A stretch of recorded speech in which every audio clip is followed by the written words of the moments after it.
जो है किनके बीच का संवाद है? महर्षि घेरन और कपाल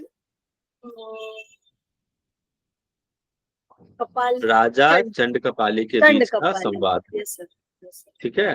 यस सर। ठीक है। पी आर बहिरा जी आप बताएंगे, पी आर बरिहा जी जो है, आप बताइए कि ग्रंथ संहिता में कौन से योग की चर्चा है? सप्तांग योग सर। क्या? सप्तांग योग सर। नहीं पता? नीलम सलामी सप्तांग जी योग सर। बताइए। क्या कह रहे हैं, आवाज नहीं आई। सप्तांग योग। अच्छा, सप्तांग योग कह रहे हैं। ओके ओके, ठीक है। नीलम जी आप बताइएगा।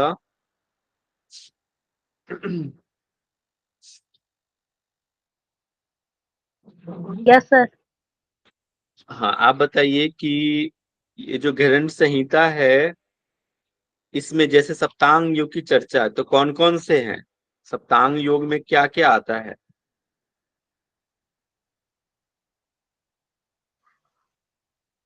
षटकर्म, हम्म। आसन, प्राणायाम, हम्म।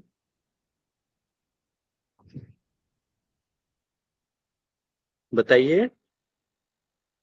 मुद्रा और हम्म। प्रत्याहार और हम्म। समाधि सर। क्या? प्रत्याहार और समाधि सर। मुद्रा, प्रत्याहार, समाधि। ध्यान? षटकर्म, आसन, प्राणायाम, ध्यान भी मुद्रा। आता है ना? Yes sir. फिर ठीक है, चलिए मैं स्क्रीन प्रेजेंट कर रहा हूँ, आप बताइएगा स्क्रीन शेयर हो रहा है क्या? ठीक है। आरती।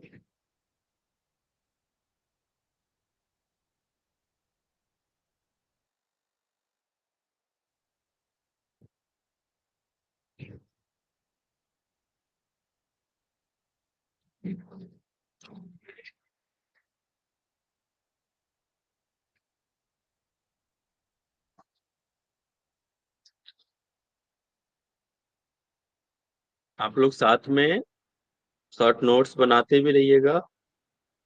ओके। एक बार फिर से मैं रिकैप कर दे रहा हूँ जो भी हमने कल देखा है, फास्ट में 5 मिनट में। ग्रंथ संहिता हम लोग पढ़ रहे हैं।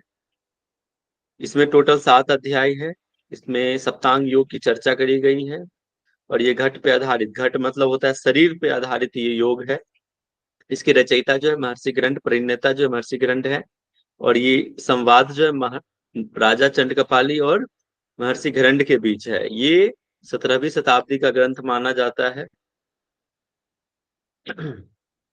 इन्होंने, इसका जो उद्देश्य है, महर्षि ग्रंथ अपनी योग विद्या का उपदेश तत्व ज्ञान की प्राप्ति के लिए बतलाते हैं। इनको, महर्षि राजा चंद्रकपाली को। सप्त साधन में ये श्लोक बहुत महत्वपूर्ण है। शोधनम दृढ़ता चैव स्थैर्यम धैर्यम च लाघवम प्रत्यक्षम च निर्लिप्तम च घटस्य सप्त साधन। ये 7 साधन बताए गए हैं घट को शुद्ध करने के लिए, निर्मल करने के लिए। कौन कौन सा? शोधन, फिर दृढ़ता, फिर स्थिरता, फिर धैर्य, लाघवम और प्रत्यक्ष निर्लिप्तम। षटकर्म के अभ्यास से हम शरीर को शोधन की करते हैं। 6 क्रियाएं हैं, इसमें पढ़ेंगे आज। फिर आसन के अभ्यास से हम दृढ़ता को पाते हैं। इसके बाद मुद्रा के अभ्यास से स्थिरता, प्रत्याहार के माध्यम से धैर्य को पाते हैं। इसमें इंद्रियों का निग्रह, ये सब करते हैं। प्राणायाम के माध्यम से हम शरीर को हल्का बनाते हैं। लाघवम मतलब हल्कापन। ठीक है। इसमें थोड़े से आहार के बारे में भी, आहार विहार विचार के बारे में भी चर्चा है। आहार विहार। ध्यान के माध्यम से प्रत्यक्ष ज्ञान, आत्म मतलब हु एम आई, मैं कौन हूँ। ठीक है, आत्मबोध होता है ध्यान के माध्यम से, आत्म साक्षात्कार होता है। फिर समाधि के माध्यम से निर्लिप्तम, किसी भी चीजों में लिप्त नहीं होना, मन की अनासक्त अवस्था को हम क्या कहते हैं? समाधि। इसके बाद सटकर्म ये था, धोती वस्ती नेति लौलकी त्राटक तथा कपाल भातिस चैतानी सटकर्मानी समाचार। ये 6 सटकर्म हमें है पढ़ने। और इसके भी सब टाइप्स हैं। जैसे धोती के 4 प्रकार हैं: अंत धोती, दंत धोती, हृदय धोती और मूल शोधन। इसके भी सब टाइप्स क्या क्या हैं? अंतर्धौती में वातसार, बारीसार, वहनीसार, बहिष्कृत, ये 4 प्रकार के अंतर्धौती बताया गया है। और दंत धौती में 4 प्रकार हैं, लेकिन मूलतः कान 2 होने की वजह से हम कुल 5 मान के चलते हैं, दंत मूल, जिह्वा मूल, कर्णदंत और कपालदंत। अभी बस देखिए, आपको धीरे धीरे इसके डिटेल में हम पढ़ेंगे कि क्या होता है, जस्ट अभी ओवरव्यू है कल जो हमने देखा। हृदय धौती के 3 बताए गए हैं, दंत धौती, वमन धौती, वसन मतलब वस्त्र धौती। इसके बाद बस्ती है, बस्ती को हम एनीमा के माध्यम से भी समझ सकते हैं, एनीमा मॉडर्न टर्म में। बस्ती को 2 प्रकार, जल बस्ती, शुष्क बस्ती की चर्चा है यहाँ पे। नीति में सिर्फ सूत्र नीति की चर्चा है, लेकिन हाँ, सूत्र नीति को समझने से पहले आप जब डिस्क्रिप्शन पढ़ेंगे तो उसमें जल नीति के बारे में भी थोड़ा सा जिक्र है, लेकिन श्लोक में नहीं है। लौल की नौली को ही लौल की कहा गया है यहाँ पे हट घृण संहिता में। इसका त्राटक के बारे में जानेंगे। कपालभाति के भी 3 प्रकार हैं, वात कर्म, व्युत कर्म और शीत कर्म। इसके बाद आसन 32 आसन, मुख्यतः 32 आसन की चर्चा जो है घृण संहिता में करी गई है, लेकिन भगवान शिव ने 84 लाख आसन कहे हैं, उनमें 84 मुख्य श्रेष्ठ हैं, और उनमें भी जो 32 आसन को अति विशिष्ट बताया गया है, जो यहाँ पे 32 आसन के बारे में बतलाया गया है। एक एक करके हम सब जानेंगे, इस एक एक आसनों को भी पढ़ेंगे। इसके बाद मुद्रा 25 मुद्राएं हैं, जिसमें से देखा जाए तो मुद्रा के अंतर्गत ही धारणा और बंध के बारे में बताया गया है। तो 25 मुद्रा है, अगर एग्जाम में पूछा जाए कितनी मुद्राओं की चर्चा है तो 25 होगा, लेकिन इसके अंदर मुख्यतः 16 मुद्रा बताया गया है और 5 धारणा है। यहाँ पे 5 धारणाएं की चर्चा है, पार्थिवी धारणा, अम्भासी और आग्नेय, वायव्य और आकाशीय धारणा। ठीक, आप जब ये पंच तत्व, पंच महाभूत जब देखेंगे ना, तो ये उसी से कोरिलेट करके बताया गया। आम्भासी मतलब जल होता है, पृथ्वी मतलब पृथ्वी जो हमारा पृथ्वी तत्व है, आग्नेय आग है ना, अग्नि तत्व, और वायव्य वायु तत्व, आकाशीय मतलब आकाश, उसी से कोरिलेट करके है ये, हम पढ़ेंगे डिटेल में उस टाइम। इसके बाद बंध है, 4 बंध, जालंधर बंध, उद्यान बंध, मूल बंध और महाबंध के बारे में चर्चा है। इसके बाद प्रत्याहार, प्रत्याहार में ये क्या होता है, इंद्रियों के निग्रह से है, जिससे कामादि शत्रुओं का नाश होता है। प्राणायाम के माध्यम से लाघवों को प्राप्त करते हैं। इसमें टोटल 8 प्रकार के प्राणायाम की चर्चा है। सही प्राणायाम के अंतर्गत 2 प्राणायाम के बताया गया है, सगर और निगर, जो मंत्रों के साथ करते हैं और बिना मंत्रों के साथ करते हैं। इसको भी हम डिटेल पढ़ेंगे। सूर्यभेदी उच्चाई, शीतली, भ्रस्तिका, भ्रामरी, मूर्छा के लिए। शीतकारी कहाँ है, आपको हट प्रदीपिका में पढ़ना है। तो यहाँ के 2 अलग होकर वहां पे हट प्रदीपिका में 2 अलग है, बाकी सारे प्राणायाम वहां और यहाँ सेम है, 2 को छोड़कर। प्राण के बारे में 10 प्राण के बारे में बताया गया। 5 मेन जो है मुख्य प्राण है, 5 प्राण है।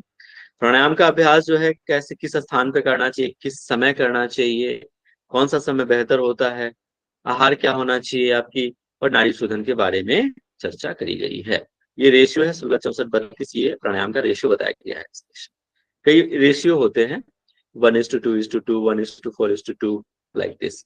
आहार की 3 श्रेणियां बताई गई है, जैसे कि मिताहार, जो हमारा बैलेंस डाइट, कैसा भोजन लेना चाहिए योगियों को, है ना। मित भूख, एक आपने आयुर्वेद में भी इसके बारे में विस्तृत पढ़ा होगा आपने, ठीक है। मिताहार है ना, मित मतलब एक आपके सुयोग्य होना चाहिए, हेल्थ में बैलेंस समझ सकते हैं। हितकारी और निषिद्ध आहार, क्या लेना है, ग्राह्य और अग्राह्य, पथ्य आहार और अपथ्य आहार के रूप में इसको समझ सकते हैं आप। इसके बाद 3 प्रकार के ध्यान की चर्चा है, स्थूल ध्यान, ज्योति ध्यान, सूक्ष्म ध्यान। सबसे बेस्ट पहले कहा गया स्थूल ध्यान से ज्योति ध्यान अच्छा है, ज्योति से सूक्ष्म ध्यान लाख गुना अच्छा है। यहाँ थोड़ा मिस्टेक है, आप करेक्ट कर लेंगे। इसके बाद समाधि के 6 भेद बताया गया है, ध्यान, योग, समाधि, संभावी मुद्रा के अभ्यास। सर ये क्या करेक्शन है, फिर से बोलेंगे सर, करेक्शन क्या है इसमें? ये स्थूल ध्यान है ना, यहाँ पे सूक्ष्म होगा, ज्योति ध्यान से सूक्ष्म ध्यान लाख गुना श्रेष्ठ है, ठीक है, स्थूल के सूक्ष्म। इसके बाद समाधि में 6 प्रकार की समाधि की चर्चा करी गई है, ध्यान युक्त समाधि, नाद युक्त समाधि, रसानंद समाधि, लय स्थिति समाधि, भक्ति युक्त समाधि, राजयोग समाधि, ये 6 प्रकार के समाधि की चर्चा है।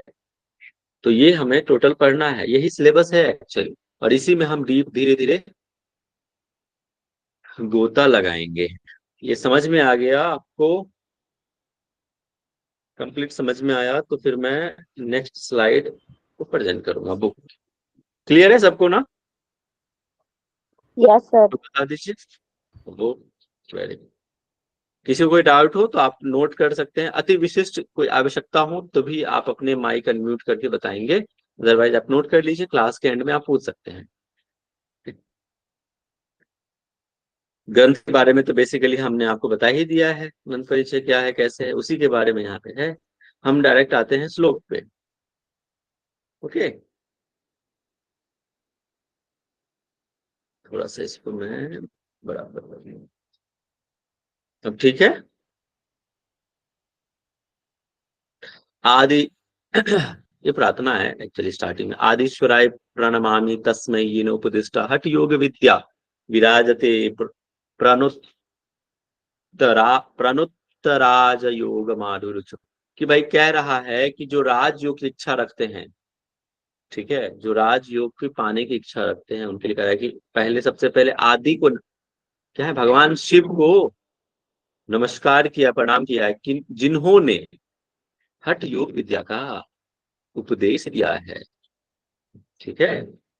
और ऐसे उस स्थिति में पहुंचने के लिए इच्छुक व्यक्तियों के लिए, जो राज्य की प्राप्ति के लिए इच्छुक हैं, उनको मतलब ये जो हठ विद्या है इसके समान है, सीढ़ी के समान है। आप आपको जाना है, छत पे जाना है, तो आप क्या करते हैं, डायरेक्ट जंप मार के चले जाते हैं स्पाइडरमैन के जैसा? क्या नहीं ना, आप सीढ़ी का यूज करते हैं। तो ये जो सीढ़ी है वो हठ योग मतलब हठ विद्या जो है सीढ़ी के समान है, और वो छत क्या है, राजयोग है। वहां पे आपको पहुंचने के लिए सीढ़ी मतलब हठ योग का साथ लेना पड़ेगा, सहारा लेना पड़ेगा। और उन्होंने सबसे पहले किनको प्रणाम किया है? आदि भगवान शिव को प्रणाम किया है, जिन्होंने इस हठ विद्या का उपदेश दिया है। ये सिलेबस है हमें एक्चुअली। सर यहाँ पे राजयोग का क्या मतलब होता है सर? समाधि, जैसे अभी। राजयोग का मतलब समाधि से है। Okay sir. ठीक है। अंतिम अवस्था तो वही तो है, सबको समाधि चाहिए, मोक्ष की प्राप्ति चाहिए, कैवल्य की प्राप्ति चाहिए। इतना जो तामझाम हो रहा है ना, आप कितने भी ग्रंथ उठा के देख लो, हमने आपको स्टार्टिंग में बताया था कल ही कि भाई आपका जो मीडियम है वो अलग हो सकता है, डेस्टिनेशन अलग नहीं हो सकता किसी का भी। कई प्रकार के योग की चर्चा करी गई है, कोई मंत्र योग है, कोई लय योग है, कोई अभी हमने 7 प्रकार के समाज देखी ना, कोई अलग अलग हठ योग हो गया है ना, अष्टांग योग हो गया, कई प्रकार के योग की चर्चा है, लेकिन सबका जो डेस्टिनेशन एक ही है, मोक्ष कैवल्य की प्राप्ति होना, है ना। आपने पतंजलि योग सूत्र में भी पढ़ेंगे आप कि क्या था अंतिम पाद, कैवल्य पाद है, कैवल्य को प्राप्त कर। ठीक है, तो समाधि को एक राजयोग की प्राप्ति के लिए ही तो ये सारा जो हठ योग का जो उपदेश दिया गया वो राजयोग की प्राप्ति के लिए ही है। ठीक है।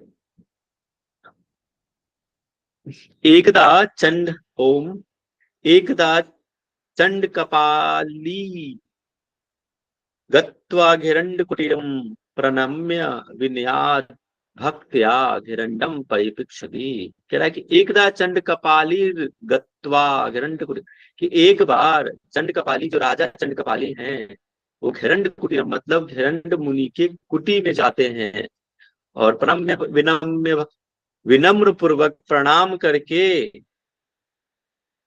भक्ति पूर्वक उन्होंने उन्होंने प्रश्न पूछा है। किनसे पूछा है? घिरंड के समय घिरंड मुनि से उन्होंने प्रश्न पूछा है। अब क्या पूछा है? घटस्थ योगम योगेश तत्व ज्ञानस्य कारणम इदानीम श्रोतुम मिच्छामि योगेश्वर वद प्रभो। कि हे योगेश्वर, योगेश्वर किसको बोला है? ये प्रश्न आ सकता है। घिरंड संहिता में योगेश्वर कहा गया है किसको? महर्षि घिरंड को। ये राजा जी पूछ रहे हैं, महर्षि घिरंड से पूछ रहे हैं कि ये जो हे योगेश्वर, ये जो तत्व ज्ञान के कारण जो घटस्थ योग है, मतलब आप घट जो तत्व ज्ञान का जो कारण है, तत्व ज्ञान से कारण, जो तत्व ज्ञान का जो कारण है घटस्थ योग, मैं उसको ईदानी श्रोतुम इच्छामि, उसको जानने को इच्छुक हूं, उस तत्व ज्ञान को जानने को इच्छुक हूं। तो वद प्रभो, हे प्रभु कृपया करके उसको मेरे प्रति कहें, आप मुझे बताएं कि वो क्या है। ठीक है, तो आप कहते हैं तत्व ज्ञान का मतलब यथार्थ ज्ञान, ट्रू नॉलेज, विजडम, कि भाई क्या सत्य क्या गलत, उसके बारे में बताना, कि आप बताओ मुझे उस तत्व ज्ञान के बारे में। तो कहते हैं साधु साधु महाबाहो यन्मान तत्त्वम परिपृक्षसि कथयामि च ते वत्स सावधानो वधार्य। कहते हैं कि साधु साधु महाबाहो, की महर्षि ने कहा कि हे महाबाहो, महाबाहो किसके लिए आया है? योगेश्वर आया महर्षि हिरण्य के लिए, और महाबाहो आया राजा चंड कपाली के लिए प्रयुक्त हुआ है। कह रहे कि बहुत अच्छी बात है साधु साधु महाबाहो, कि भाई मैं इसकी प्रशंसा करता हूं, बहुत अच्छा है कि तुम इस मार्ग पर आए, तुम जानने की इच्छा रखे, ठीक है, कि तुमने इस विषय को जानने की इच्छा रखे। तो ठीक है, अब मैं तुमको बताता हूं, कथयामि दीजिए, अब मैं आपको कहता हूं उसके बारे में, किसके? सावधानी पूर्वक, सावधानुवधार्य, सावधानी पूर्वक उसको ग्रहण करो। जो मैं योग के बारे में, तत्व ज्ञान, जो घट आधारित जो योग है उसके बारे में जो अब मैं तुम्हें बता रहा हूं, कृपया करके उसको ध्यान पूर्वक सुनो। बस 2 पॉइंट था इस श्लोक में, क्या कि एक तो बात ये था कि महाबाहु किसके लिए प्रयुक्त हुआ, और पहले वाले में योगेश्वर किसके लिए प्रयुक्त हुआ है। ओके, संवाद है, मैंने आपको कहा। महाबाहो का मीनिंग क्या होता है सर? महाबाहो मतलब एक, अब जैसे भगवत गीता में अर्जुन को कई जगह अर्जुन को कहा गया है, क्या? सॉरी सर, करेक्ट आपने बताया, अर्जुन को माधव कृष्ण भगवान बोलते हैं महाभाव। हाँ, तो एक श्रेष्ठ, एक श्रेष्ठ के बारे में कहा गया कि आप एक श्रेष्ठ पुरुष हो। महाबाहो मतलब एक समझ लो कि एक श्रेष्ठ पुरुष, कि हे महाबाहो मतलब एक राजा थे ना वो, ठीक है, तो उनके लिए हे सर बलशाली महाबाहो एक श्रेष्ठ, तो उनके लिए प्रयुक्त हुआ है। ये राजा चंद्रकपाली को कहा है, ठीक है। अब जैसे कोई हमारा शिष्य है, तो हम, आप जैसे आपका नाम, तो हमने क्या एक आपको बोल दिया हे शिष्य, या फिर शिष्य, किसी को भी इस तरह से उच्चारण बोलते ना, कोई श्रेष्ठ है, उस तरह से उनको कहा है महाबाहो। बाहुबली समझ लो, एक होता है ना बलशाली राजा है वो, हे राजन बोलते हैं ना किसी को, हे राजन, राजा को, हाँ उसी तरह सर, से हाँ। महाबाहो। ओके, अब जो है, अब उनको बता रहे हैं इसके बारे में कि क्या है एक्चुअली। अब देखो, राजा चंद्रकपाली महर्षि हिरण्य के समझ एक क्या है, एक जिज्ञासु के रूप में वो उनके पास बैठ गए कि आप हमको योग का बताइए, योग के बारे में बताइए, क्या है ये योग के मार्ग के बारे में बतलाएं। तो राजा महर्षि हिरण्य कहते हैं नास्ति माया संपापम नास्ति योगात् परम बलम नास्ति ज्ञानोत्परो बंधुर अहंकारोत्परो रिपु। ये आप याद कर लीजिएगा, एग्जाम में ऑलरेडी आ चुका है, ठीक है, श्लोक याद कर लीजिए। कह रहा है कि नास्ति माया संपापम, कि माया के समान कोई पाप नहीं है। अब देखो, हम लोग क्या हैं, माया के ही जाल में तो फंसे हुए हैं सब, है कि नहीं? माया का मतलब क्या? भ्रम, एक भ्रम है। माया क्या है? एक भ्रम है। हम वहां जाएंगे, हम बहुत सुखी हो जाएंगे, हम ये चाहिए वो चाहिए, ऐसो आराम, ये सब क्या है? माया का एक खेल है, उसमें हम फंसे हुए हैं।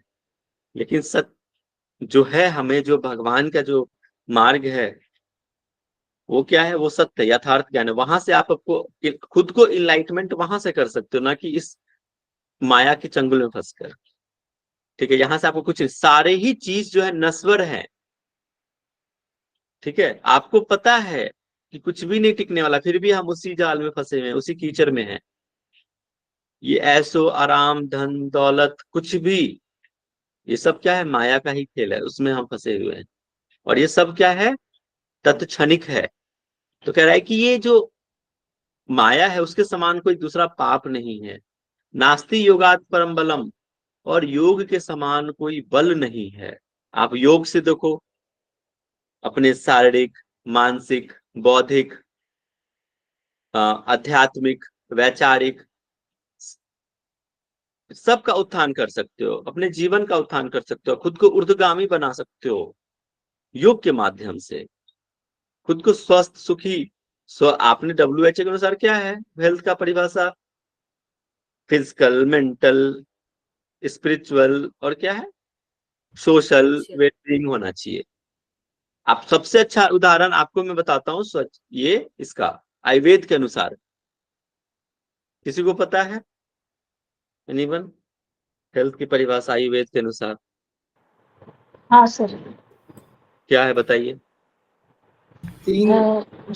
शरीर, मन, आत्मा और प्रसन्न आत्मेंद्रियानाम प्रसन्न, कुछ तो है सर, जिसकी आत्मा प्रसन्न हो वो स्वस्थ है, ऐसे है सर। ठीक है, प्रसन्न पढ़िए। इंद्रिया और प्रसन्न आत्मा। वो तो है ही, और ये तो है, और बाकी चीजें क्या थी? आपकी अग्नि भी सम होनी चाहिए, समधातु मल क्रिया, प्रसन्नात्म इंद्रिय मना स्वस्थ इति भी धीयते, था ना? ऐसे ही श्लोक है, आप पढ़ेंगे आयुर्वेद। तो योग क्या है? एक बल के समान है, आपको सारे ही, आपको ऊर्ध्वगामी बनाता है, अधोगामी की जगह पे ऊर्ध्वगामी बनाता है। और नास्ति ज्ञान परो बंधुर, और ज्ञान के समान कोई सखा नहीं है। एक बार क्या हुआ, दो मित्र थे, जा रहे थे कहीं जंगल के रास्ते, और उधर से शेर आया। अब क्या करे, तो एक मित्र ने दूसरे मित्र को छोड़ा और वो पेड़ पे चढ़ गया। अब क्या करे, तो दूसरा मित्र ने क्या किया, तुरंत वहीं लेट गया सांस रोक के। ये जानवर होते हैं ना, वो मृत चीजों को नहीं उठाते, ये सबसे सांस रोक के बैठ गया। वो आया जानवर, सूंघा, और फिर वो चला गया। देखा, उसको लगा कि ये तो मरा हुआ है, चला गया। जब उसका दोस्त पेड़ से नीचे उतरा, पूछा कि भाई तेरे कान में क्या कह के गया शेर? तो उसने कहा, शेर ने कहा कि विश्वासी घात मित्र पे भरोसा नहीं करना चाहिए। उस वक्त उसको क्या काम आया? उसके ज्ञान काम आया। इसलिए कहते हैं कि ज्ञान के समान कोई बंधु नहीं है। अहंकारोत्परो रिपु, और अहंकार के समान कोई शत्रु नहीं है। अहंकार आपको आ गया तो बुद्धि, विवेक सब मर जाता है। हाँ, भगवत गीता में भी मैं आपको पढ़ाऊंगा। जिनको अहंकार आ गया तो समझ लो वो तो फिर गर्त में जाना है। उनकी बुद्धि, विवेक सारे नष्ट हो जाता है अहंकार से। अब देखो अहंकार कितने बड़े, राजा कंस लो चाहे रावण लो, ये क्या थे? बहुत बड़े पंडित थे वो, बाली। ठीक है, लेकिन अहंकार के वशीभूत होकर उन्होंने खुद को नाश कर लिया। तो इसलिए कहा है अहंकार के समान कोई दूसरा शत्रु नहीं। तो श्लोक याद कर लीजिएगा, वो तो पूछा गया है, और वो उसमें पूछा गया था एक बार, कुछ दे दिया था और कुछ उसको कंप्लीट करने के लिए था।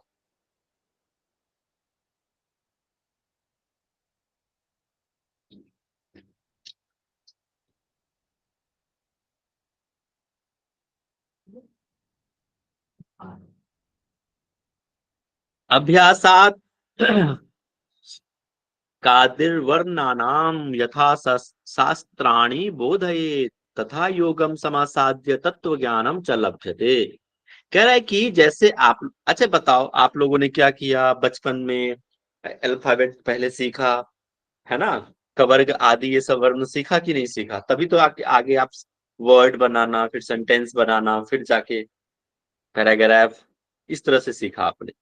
तो वैसे ही कहा है कि कवर्ग आदि के अभ्यास के बिना जो है शास्त्रों का बोध संभव नहीं है, शास्त्र नहीं जान सकते आप।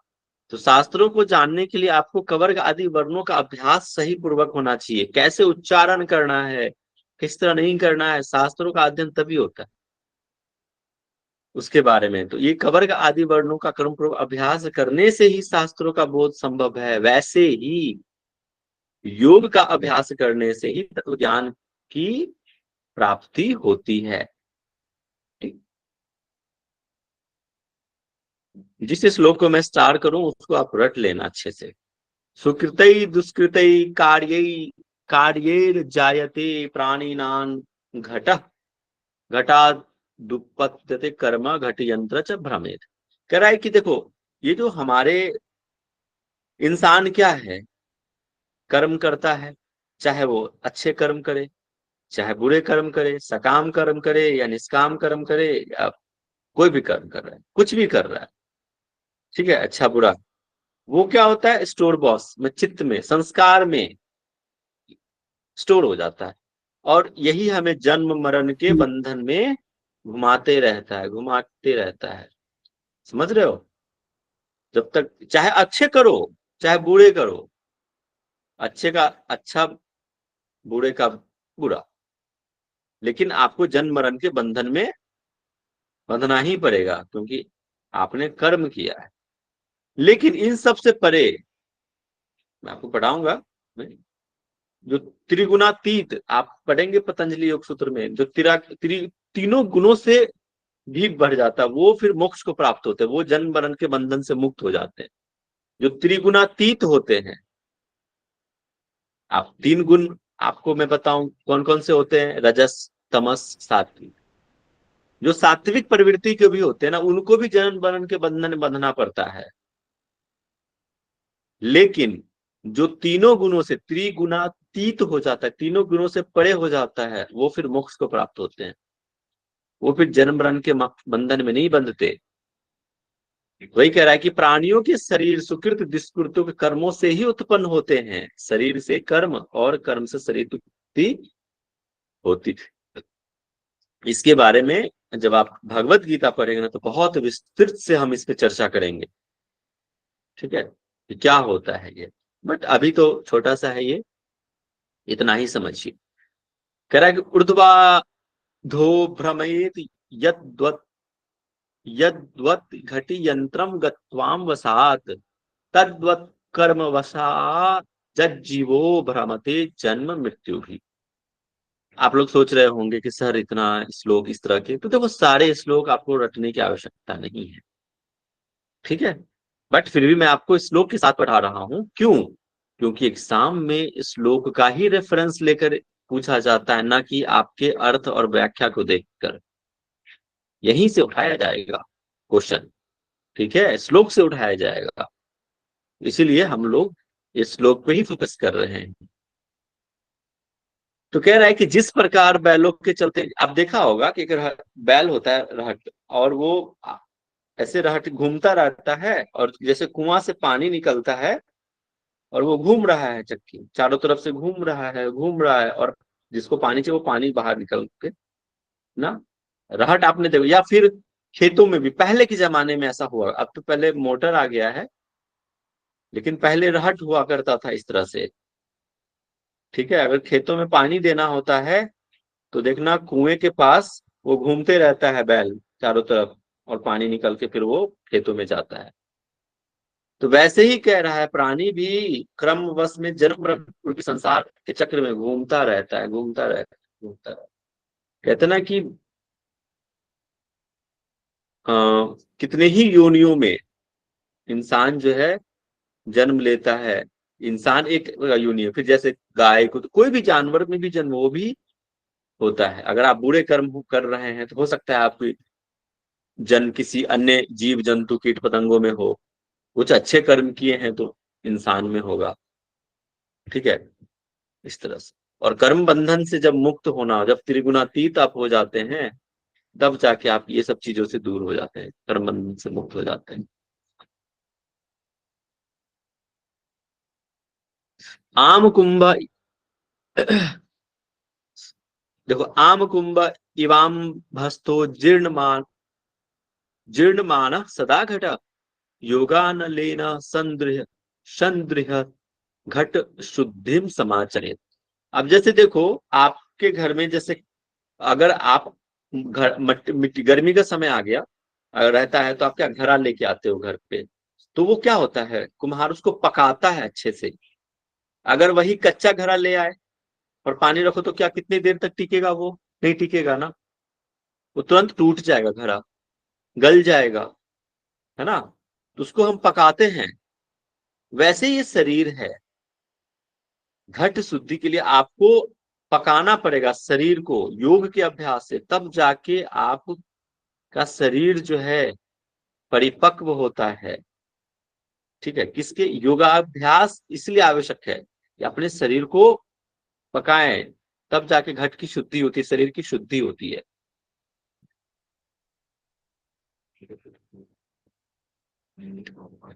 तो वेरी वेरी इंपॉर्टेंट, इसको आप रख लेंगे, इस लोग के साथ इसको रख लीजिएगा। शब्द साधन बताया गया है। अब कह रहा है कि ये जो घट की शुद्धि है वो कैसे करेंगे, तो ये 7 साधन है इस घट की शुद्धि के लिए। कौन कौन सा है, क्या क्या होता है, पहले ये चीजें समझिए कि साधन क्या है। शोधनम दृढ़ता चैव स्थैर्यम धैर्यम चलागम प्रत्यक्षम च निर्लिप्तम च घटा से सप्त साधन। इस घट को स्वस्थ निर्मल बनाने की जो 7 साधन बताया है गया है, क्या क्या? शोधन, दृढ़ता, स्थैर्य, धैर्य, लाघवम, प्रत्यक्षम, निर्लिप्तम। इसके बारे में मैंने फिर से भी बता रहा हूं, अभी बताया भी था कि शोधन अगर करना है, शरीर की पहले शुद्धि कीजिए। मल आदि की भी शुद्धि होनी चाहिए, आप जो त्याग करते हो। तो अब किस माध्यम से करेंगे शरीर की शुद्धि? सट कर्म के माध्यम से करेंगे। जो 6 क्रियाएं बताई गई हैं, धौतिर बस्ती नीति नौली त्राटक कपालभाति, ये 6 क्रियाओं के माध्यम से हम शरीर के विभिन्न विभिन्न अंगों का शुद्धि करते हैं। जब ये शुद्ध हो जाए तब जाके आसन को आसन के माध्यम से शरीर को दृढ़ बनाते हैं। ये सिर्फ दृढ़ता जो है शारीरिक दृढ़ता से नहीं है। आप ये सोच रहे होंगे सिर्फ शारीरिक, नहीं, ये शारीरिक के साथ साथ आपकी मानसिक दृढ़ता से भी है, बौद्धिक दृढ़ता, विचारिक दृढ़ता, ये सारे ही आसनों के माध्यम से ही होता है। ठीक है, इसके बाद स्थैर्य। स्थिरता कैसे प्राप्त करेंगे आप? मुद्रा के अभ्यास से। जब आप मुद्राओं का अभ्यास करते हैं तब आपका शरीर स्थिरता को प्राप्त होता है। आपने पतंजलि योग सूत्र में भी पढ़ेंगे या पढ़ा होगा कि स्थिरता को कैसे प्राप्त करते हैं? स्थिरम सुखम आसन। बस आसन के बारे में यही बात कही गई है। और मुद्रा क्या है? एक शरीर की भाव भंगिमा स्थिति है। एक प्रकार से आसन एक विशेष रूप ले ले तो समझ जाओ वो क्या है? मुद्राएं हैं। आप मुद्रा में अभिप्रीत करनी करते हैं ना, वो क्या एक आसन है, लेकिन उसमें मुद्रा को लिया गया है। इसके बाद मतलब एक शरीर की विशेष स्थिति, एक भाव भंगिमा, उसको मुद्रा कहते हैं। उससे हम स्थिरता को प्राप्त करते हैं। इसके बाद धैर्य। धैर्य किससे प्राप्त करते हैं? प्रत्याहार से। जब अपने इंद्रियों को निग्रह कर लेते हैं, कंट्रोल। अब इंद्रियों से तात्पर्य क्या है? इंद्रियां को 2 भागों की बात समझिए आप। टोटल इंद्रियां जो हमारे शरीर में है 10 हैं। 5 ज्ञानेंद्रियां, सेंस ऑर्गन्स, और 5 कर्मेंद्रियां कार्य करने के लिए। अब इंद्रियां क्या है आपको पता है ऑलरेडी, सेंस क्या है? टच करते हैं, देखना, सूंघना, सब क्या है? इंद्रियां। त्वचा, आंख, नाक, कान, ये सब इंद्रियों। वही कर्मेंद्रियां क्या क्या हो गया? जिससे हम कोई काम कर रहे हैं, इसलिए कर्मेंद्रिय उसको कहते हैं। जैसे हाथ, पैर, मुंह, गुदा, जिसे मल त्याग करते हैं, उपस्थ, ये सब क्या है? कर्मेंद्रियां हैं। तो ये धैर्य किससे होता है? इंद्रियों का निग्रह करने से। जैसे कछुआ क्या करता है, आप जाओ, अगर उसको लगेगा कि असुरक्षा का अनुभव महसूस होगा कि नहीं हमें खतरा है, तुरंत तो अपने आप को एक वज्र के रूप में ले लेता है, पत्थर की भांति वो बना लेगा, सारे हाथ पैर को अंदर समेट लेगा। आप उनको कितनी दूर से फेंक दो, कुछ कर दो, उनको कुछ नहीं फर्क पड़ने है। ठीक है, तो प्रत्याहार के माध्यम से आप धैर्यता को प्राप्त करते हैं। प्राणायाम के माध्यम से लाघवम, हल्कापन आता है। यहाँ पे कुछ आहार के बारे में भी चर्चा है कि आप हम लोग खाना कहाँ तक खाते हैं, गर्दन तक खाते हैं, ठूसते रहते हैं, खाते रहो ठूसते रहो, बट ऐसा नहीं करना चाहिए भाई।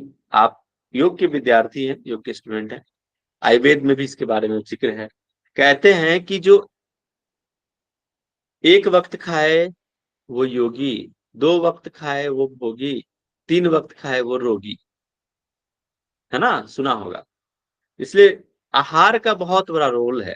शरीर हल्का होना चाहिए, नहीं कि हम लोग खा लिए फिर आप साधना तो कर ही नहीं पाओगे, फिर आपको क्या होगा, आपकी तामसिक प्रवृत्ति प्रबल हो जाएगी, आलस्य आने लग जाएगा, नींद आने लग जाएगी।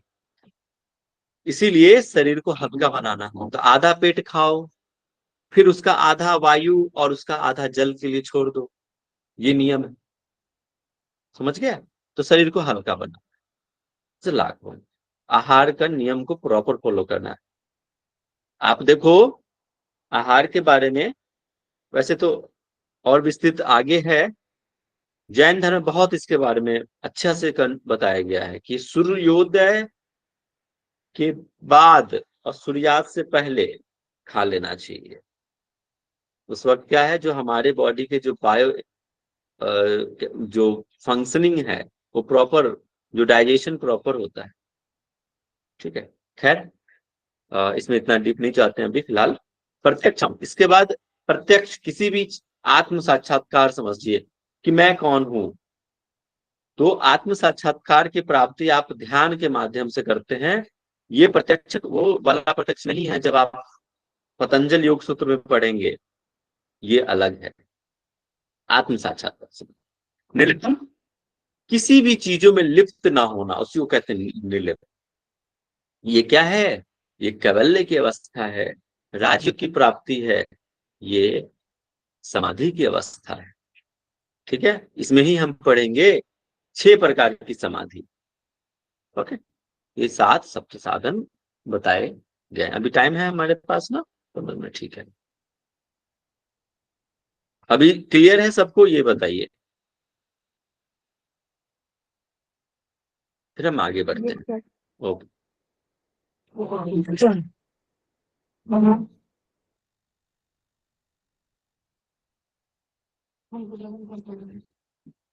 सर आप एक बार श्लोक, क्या आप कह एक रहे बार हैं? श्लोक नंबर रिपीट कर देंगे क्या? जो आपने इम्पोर्टेंट बताया है तो वो श्लोक नंबर रिपीट कर सकते वो हैं? अभी आप लास्ट में बता दूंगा मैं, ठीक है। अभी आगे बढ़ते हैं, ठीक है सर। एंड में बनी, ठीक है। जिनको ये सब तरह के पूछना है वो लास्ट में। सत्कर्मणा शोधनम च आसनेन भरवेद दृढ़म मुद्राया स्थिरता चैव प्रत्याहारेण धीरता। ये भी आप इसको रख लीजिएगा 10 और 11 नंबर। अभी तो हमने बताया ना इससे पहले वाले श्लोक, सेम उसी का यहाँ पे डिस्क्रिप्शन है। प्राणायाम लाघवम च ध्यानात् प्रत्यक्ष मात्मनः समाधिना निरुक्तम च मुक्तिरेव च संशय। इसमें कोई संशय नहीं है कि सत्कर्म के अभ्यास से शोधन, आसन के अभ्यास से दृढ़ता, मुद्रा के अभ्यास से स्थिरता, प्राणायाम के अभ्यास से धैर्यता, प्रत्याहार के अभ्यास से धैर्यता धैर्य, और प्राणायाम के अभ्यास से लाघवम हल्कापन, ध्यान के अभ्यास से आत्मबोध तत्वबोध, और या तो प्रत्यक्ष जो है प्रत्यक्ष को प्राप्त करते हैं, और समाधि के से निर्लिप्तम को प्राप्त करते हैं। इसमें कोई संशय नहीं है, संशय। तो आप याद करें, अभी जो हमने डिस्कस किया ना सारे चीज वही है इसके बाद।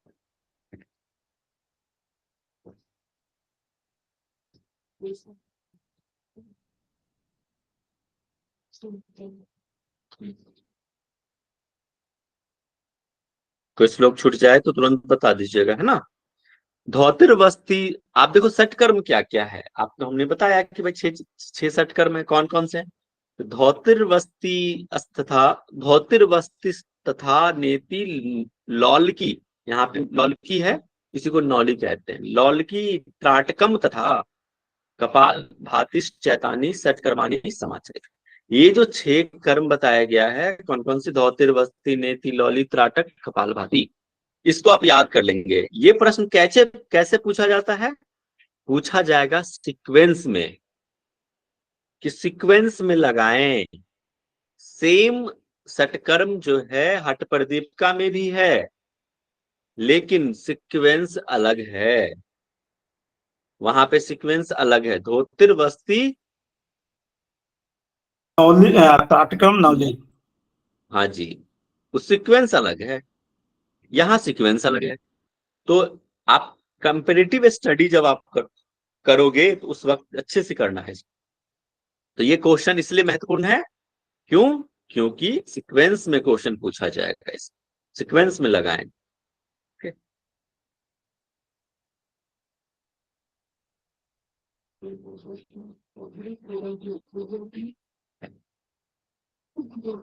अब सटकर्म के बारे में एक बार और देख लिया। समय है हमारे पास 10 मिनट, है ना, 5 मिनट। सटकर्म, अंत धौतिर दंत धौती, ये धौती के प्रकार, अंत धौती, दंत धौती, हृदय धौती, मूल शोधनम धौति चतुर्विद्या कृत्वा घटम कुर्वन्ति निर्मलम। ये जो घट को निर्मल करने के लिए, शुद्ध करने के लिए, स्वच्छ करने के लिए महर्षि हिरण्य ने बताया है क्या? 4 प्रकार की धौती बताई है। कौन कौन से?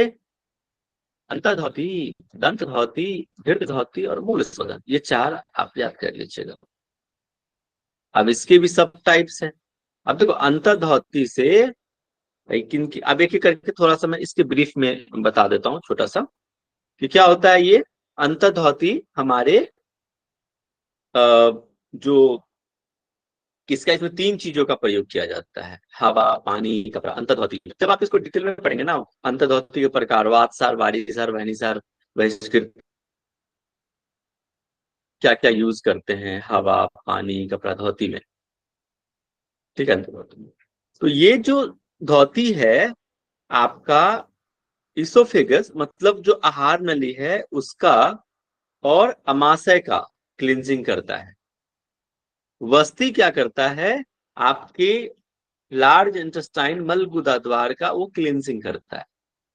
नेति क्या है? ईएनटी, जो हमारे जो ऊर्ध्व जत्रु रोग है उनका नाश करता है, जो गर्दन से ऊपर वाले शीर्ष वाले प्रदेश को क्लींजिंग करता है। ENT care, ear, nose and throat. धौतिर वस्ती नेति नौली, नौली हमारे पेट के अमाशय, ये मसाज का काम करता है, पेट को प्रॉपर, जो इससे जठराग्नि भी प्रदीप्त होती है नौली से। त्राटक, त्राटक एक सटकर्म भी है और इसको ध्यान के रूप में भी समझते हैं आज के दृष्टिकोण।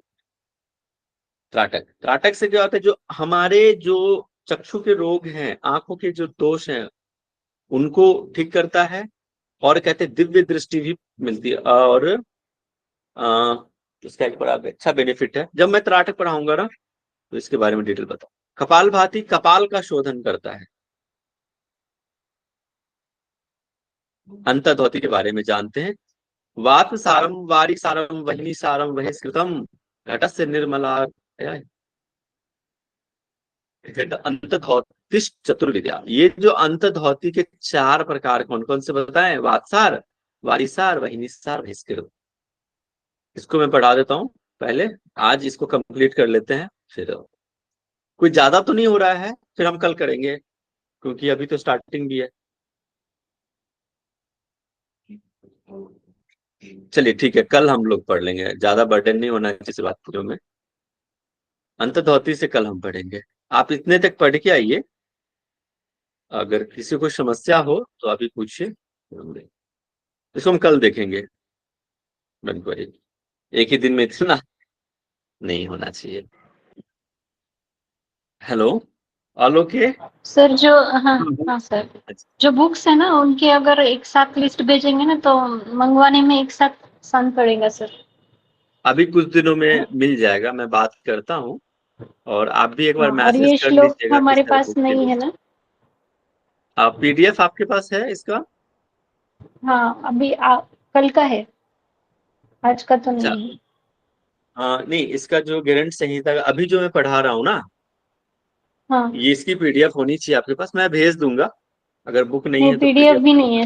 हाँ, पीडीएफ भेज दो। मैं शेयर कर दूंगा। Okay sir. ठीक है। और आज तो मैं ठीक है कुछ नहीं पूछ रहा हूँ, आप पढ़ के आइएगा, कल मैं पूछूंगा। और क्लास के एंड में मैं क्वेश्चन पूछता हूँ, उसके लिए जरूर रहिएगा, वो बहुत ज्यादा महत्वपूर्ण, क्योंकि ये ही आपका रिवीजन देता है। अभी जो हमने पढ़ाया फिर मैं लास्ट में आपसे पूछूंगा, तो फिर आपके धीरे धीरे प्राइमरी मेमोरी से सेकेंडरी मेमोरी में फिट होना शुरू हो जाएगा, तो याद हो जाएगा। तो मैं चाहता हूँ कि अभी आप पहले क्लास की आदत डालिए, पढ़िए, समझिए, 1-2 दिनों में उस पैटर्न को भी हम फॉलो करेंगे। अभी किसी का कोई प्रश्न है तो पूछ लीजिए। हाँ सर, एक सर प्रश्न। हमारे क्लासेस में वीकली टेस्ट होते हैं क्या सर? वीकली टेस्ट मैं लूंगा, मेरा अपना टेस्ट होता है। जैसे मैंने अभी 7 चैप्टर है, तो मैं कुछ कुछ दिनों पे 1-2 चैप्टर पढ़ा लूंगा, तो फिर टेस्ट लूंगा आपसे। ठीक है। और बाकी